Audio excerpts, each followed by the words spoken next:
Principle 7. Governments can sometimes improve market outcomes. The invisible hand, there is a condition for have a better prices, whether for buyers and sellers. The condition is if governments enforce property rights. So here governments, sometimes they can improve the market by enforcing what's called property rights. What do you mean by property rights? It means that we have rule of law as police and courts. And at the same time, it is the ability of an individual or a firm to own and exercise control over scarce resources. For example, if you open a shop, you have the right to register this shop under your name, your property rights.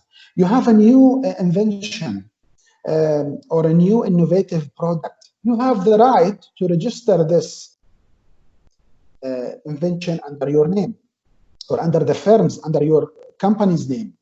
So in this case, nobody can copy your product.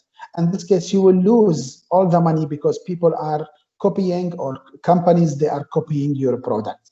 So property rights in this sense is really important because it gives the incentives to people to be more productive and to produce more innovative goods and services. So here people are less inclined to work, which means they are less motivated to work, produce, invest, or purchase if there is a large risk of their property being stolen. Imagine you have a farm, you have a land, and you can't register this farm. Or governments, they can anytime come and take your property. Do you think you have the incentive to work or to produce goods and services?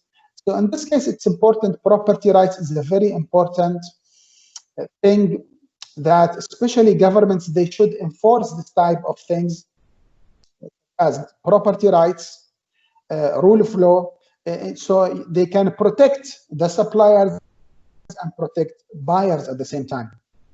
A government can interfere with the economy to promote efficiency where there is market failure and equity. So for example here, a good example of this is what it's about Corona pandemic.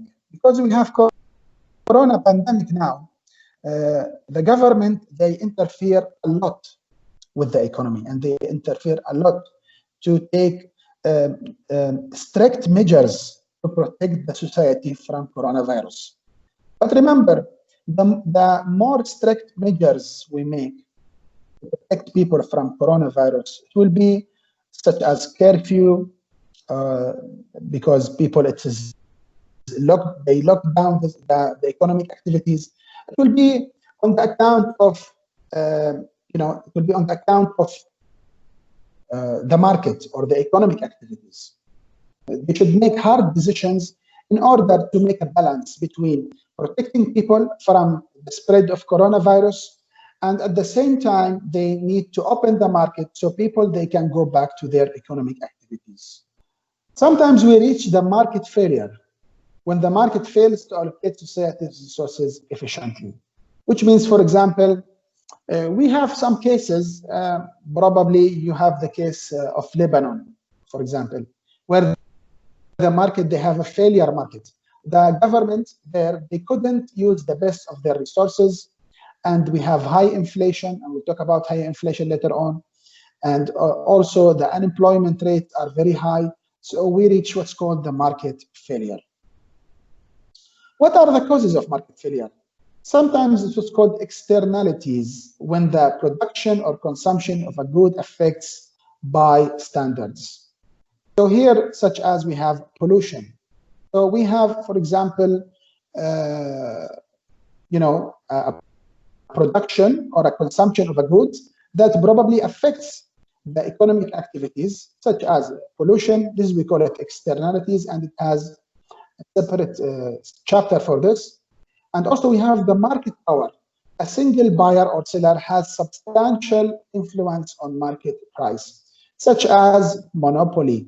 If you have read the news previously, now the government in USA, they are trying to investigate with big companies, technological companies such as Amazon.com, Facebook, Google, and other technology companies, where they try to have a monopoly for technology. It's not easy for new firms or startups to enter the competition. So if you have a market power, this probably will this will cause what's called a market failure.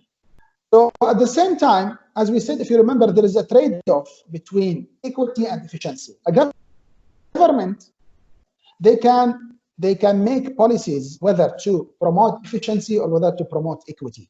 If you remember, efficiency means that we use the best of our limited resources or scarce resources. Also, equity is about redistribute the wealth from rich to poor people. So if the market distribution of economic well-being is deemed not desirable, such as a tax or welfare policies can change how the economic pie is divided.